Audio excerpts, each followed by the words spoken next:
बिस्मिल्लाहिर्रहमानिर्रहीम। अस्सलाम वालेकुम नाज़रीन, फरवाज एनबी न्यूज़ के प्लेटफॉर्म से मैं आपका मेज़बान नवाज़ भुट्टो आपकी खिदमत में हाजिर।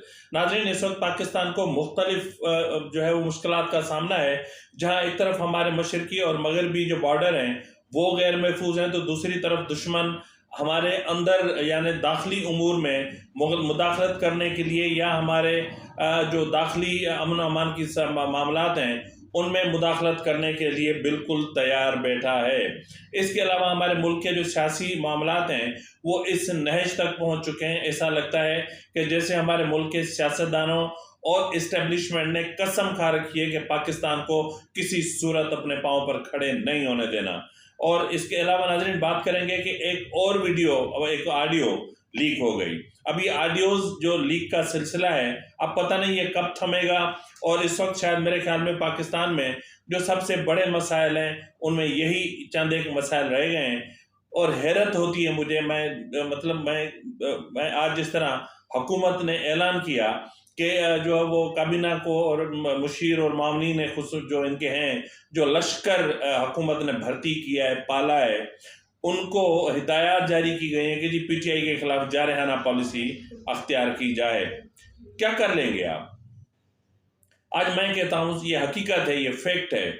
मैं हमेशा इमरान खान का नाकिद रहा हूँ। मैं हमेशा इमरान खान मेरे पसंदीदा शख्सियत में से नहीं है, लेकिन ये बात फैक्ट है कि इमरान खान ने आप लोगों को तिगनी का नाच नचाया हुआ है। और इमरान खान इस वक्त पाकिस्तान का वाहिद सियासतदान है जो कंटिन्यूसली पिछले कई सालों से पाकिस्तान की मीडिया का, भले वो नेगेटिव हो या पॉजिटिव हो, एक महवर है, खबरों का महवर है। और उनको खबरों में रहना आता है, उनको खबरें जो है वो बयानिए बनाना आते हैं और उनको लोगों को बयानिए की तरफ मुतवज्जा कराना आता है। आपको हुकूमत को क्या आता है? कुछ भी नहीं आता।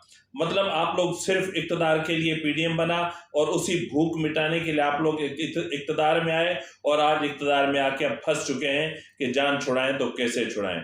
और इस्टेब्लिशमेंट तो अपना पल्लू झाड़ के चल दी। 70 साल तक इस मुल्क को तबाह बर्बाद कर दिया, नोच नोच के खाया और सियासतदानों को चलाया, हुकूमतें चलाईं और इक़्तिदारों से बिठाया, मिटाया, फांसी चढ़ाया, गोलियां मरवाई और आज पल्लू झाड़ के कहते हैं हम तो गैर सियासी हो गए, बस खत्म। ये एक लंबी जो मेरी खामोशी थी, इस खामोशी में बहुत सारे सवाल थे, अगर आपने नोट किए हों तो। बहरहाल इस्टेब्लिशमेंट आज भी गैर सियासी नहीं है और आज भी इस्टेब्लिशमेंट है। इस्टेब्लिशमेंट का रोल आज भी वही है और खेल भी वही खेले जा रहे हैं और सब कुछ वैसा ही चल रहा है। अगर सिर्फ बदला है तो एक नाम बदला है। पहले chief of army staff general Qamar Javed Bajwa था और आज chief of army staff general Asim Munir साहब हैं, सैयद हाफिज आसिम मुनीर साहब। बस पहले आईएसआई चीफ कोई और थे, अब आईएसआई चीफ कोई और हैं, लेकिन एजेंडा वही है, फार्मूला वही है, सब कुछ वही है, मिसिंग पर्सनस वही हैं। पॉलिटिक्स को उसी तरह चलाना है, मुल्क की मैशत को उसी तरह चलाना है, काफिली को उसी तरह चलाना है, हर चीज़ को उसी तरह चलाना है और उसी तरह चल रहा है और चलाया जा रहा है। आज आप समझ रहे होंगे कि मैं इस्टेब्लिशमेंट के हवाले से ज़्यादा गुस्से में क्यों हूँ। मुझे आज तकलीफ इसलिए भी हो रही कि आज 16 दिसंबर है और मैं एक बाप हूँ और मैं एक ऐसा शख्स हूँ जो अंदर से कटा हुआ, टूटा हुआ, मरा हुआ, फटा हुआ शख्स हूँ। ठीक है, मुझे आज बहुत तकलीफ हो रही है कि अब एक 16 दिसंबर भी थी और उस 16 दिसंबर में कई मासूम बच्चों की जिंदगियां गई, कई माँ बाप अपने औलाद के सहारों से महरूम हुए। और क्या हुआ? इस्टेब्लिशमेंट की चाल थी, हम खिलौना बने हुए थे अमेरिका के हाथों में और हम वार एंड टेरर में हम जो है वो डॉलर समेट रहे थे और डॉलर समेटते समेटते हमें पता ही नहीं चला कि कब हमारे बच्चों के कटे और टूटे और फटे हुए जिस्म और उनके उज़्वे और उनके हिस्से हमारे हाथों में। किसी बच्चे का हाथ मिला, किसी की टांग मिली, किसी के पाँव मिले, किसी का क्या मिला। इस्टेब्लिशमेंट ने क्या पाया? यही पाया। इस्टेब्लिशमेंट ने कतर में क्या पाया? अपना वजूद तोड़ दिया, इस मुल्क को तोड़ दिया, मुल्क के वजूद को तोड़ दिया, वजूद पे कारी ज़रब लगा दी, उसको 2 हिस्से कर दिए और आज इस्टेब्लिशमेंट पल्लू झाड़ कर बोलती है कि हम गैर सियासी हो गए। जुल्फ़िकार अली भुट्टो को पकड़ा, उसका ट्रायल किया, अदलिया को इस्तेमाल किया, अदलिया इस्तेमाल हुई, जजेस इस्तेमाल हुए और अदलिया का वक़ार इस्तेमाल हुआ, अदलिया की एक शख्सियत जो एक होता है मतलब वो मजरूह हो गया और जुल्फ़िकार अली भुट्टो को का जुडिशल मर्डर कर दिया गया और आज इस्टेब्लिशमेंट बोलती है कि हम गैर सियासी हो गए। जनरल मुशर्रफ ने एक मुंतखब हुकूमत को गिराया और उसको तोड़ा और उसको नवाज शरीफ को जेल में बंद किया। हवा में एक शख्स, एक ज़मीन पर बैठा हुआ शख्स एक हवा में बैठे हुए जहाज़ में बैठे हुए चीफ ऑफ आर्मी स्टाफ का हाईजैकिंग करता है और फिर कमाल होता है और हाईजैकिंग होती है और फिर नवाज शरीफ जेल में चला जाता है और फिर मुशर्रफ आता है, फिर उनको इतना मजबूर करता है कि वो बेचारे इस मुल्क से जलावतनी अख्तियार करने पर मजबूर हो जाते हैं और फिर पल्लू झाड़ के इस्टेब्लिशमेंट बोलती है कि हम तो गैर सियासी हैं। और फिर यही मुशर्रफ के जिसने पाकिस्तान में खुदकश हमलों का की एक सीरीज शुरू कराई, दहशतगर्दी, तालिबान, तहरीक तालिबान, दाइश, TTP और पता नहीं कहाँ कहाँ के दहशतगर्द पाकिस्तान में नहीं पहुँचे और वाना और वजीरिस्तान दहशतगर्दी के मराकज़ बन गए और दहशतगर्दों को रॉ ने हमारे खिलाफ इस्तेमाल करना शुरू किया। रॉ इस्तेमाल करता था अफ़गानिस्तान का चैनल, अफ़गानिस्तान घुमाता था यहाँ का चैनल और यहाँ फिर खून खराबे होते थे। ना हमारी मसाजिद महफूज थी, ना इमाम बारगाहें महफूज थी, ना दरगाहें महफूज थी, ना पब्लिक प्लेस महफूज थे, ना हमारे जो है मुसाफिर ट्रेनें महफूज थी, ना हमारी बसें कोचेज़ महफूज थी, ना हमारी जो बस स्टॉप्स थे वो महफूज थे, ना होटल्स महफूज थे, मतलब कोई चीज़ महफूज नहीं थी। और जनरल मुशर्रफ ने हज़ारों जो है वो, वैसे तो सिर्फ उधर जो शहीद हुए वो 80,000 है, लेकिन यहाँ वालों को मिला है तो कहाँ मामला पहुँचता है, पूरे मुल्क के वजूद को स्याह और मस्ख करके रख दिया और आज इस्टेब्लिशमेंट बोलती है चलो पल्लू झाड़ के कि हम गैर सियासी हो गए।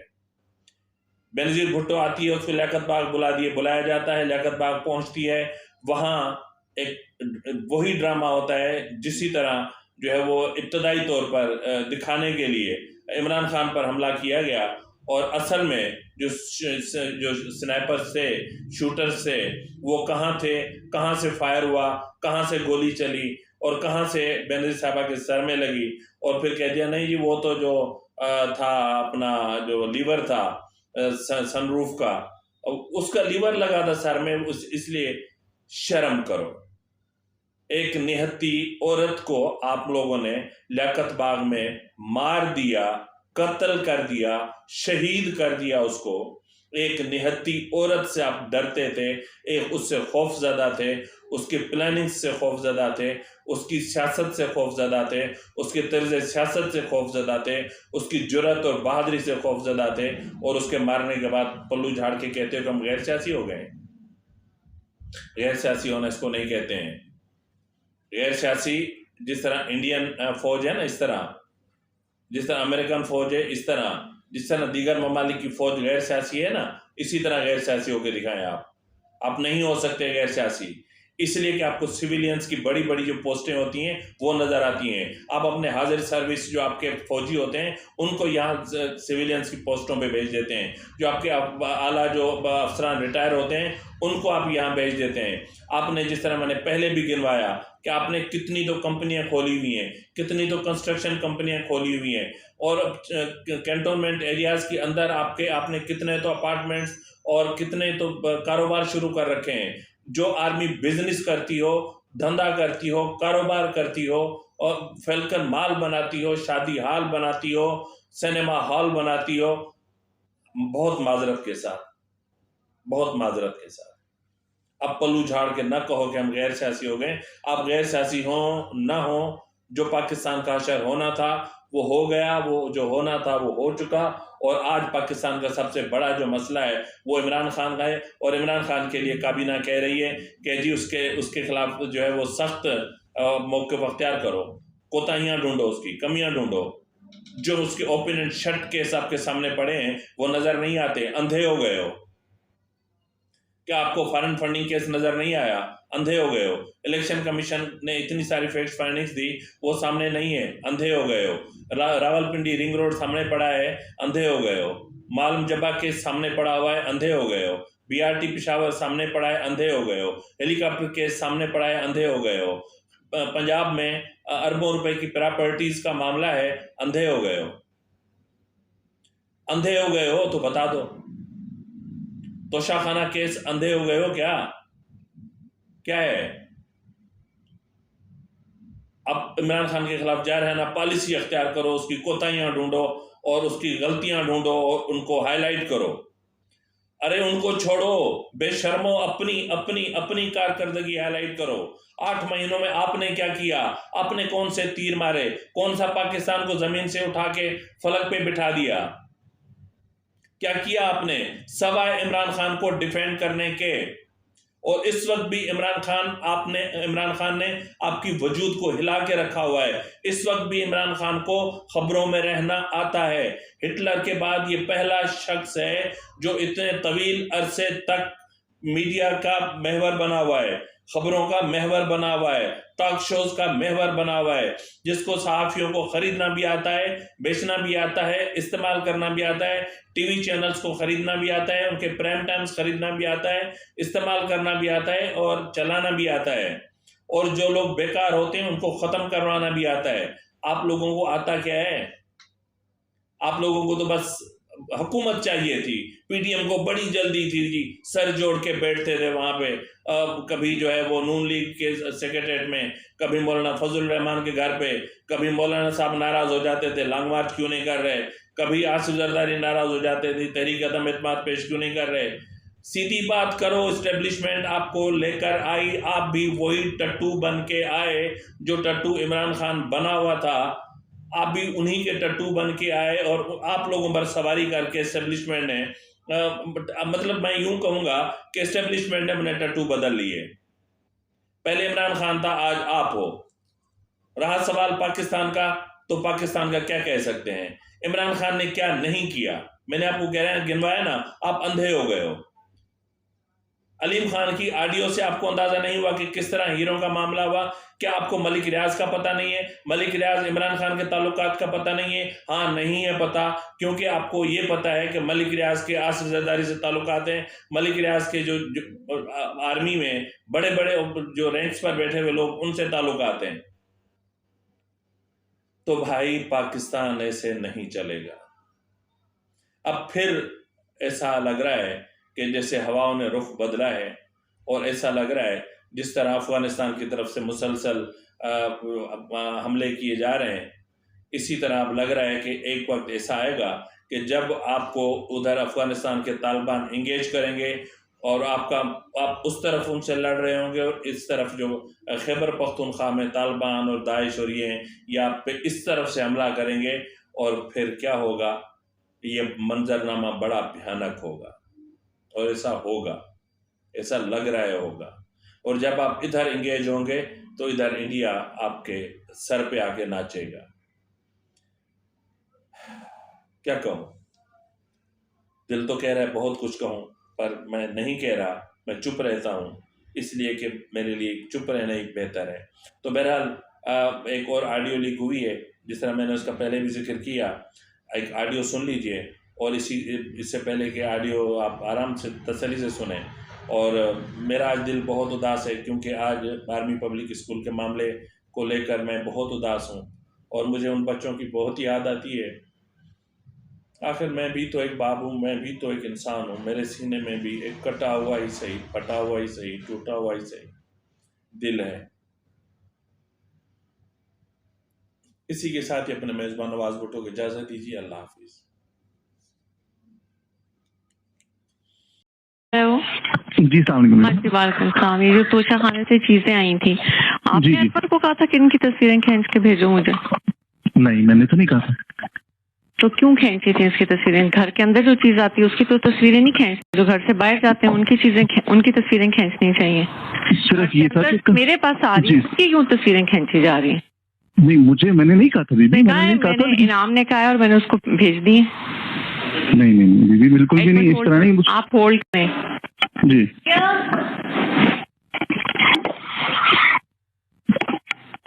आपने नाम को भेज दिया? वो कह रहे हैं मुझे तो नहीं भेजी। नहीं भेजी है, लेकिन मैंने कहा नहीं भेजी है, लेकिन मैंने नहीं कहा तस्वीरें खींचने को इनाम ने।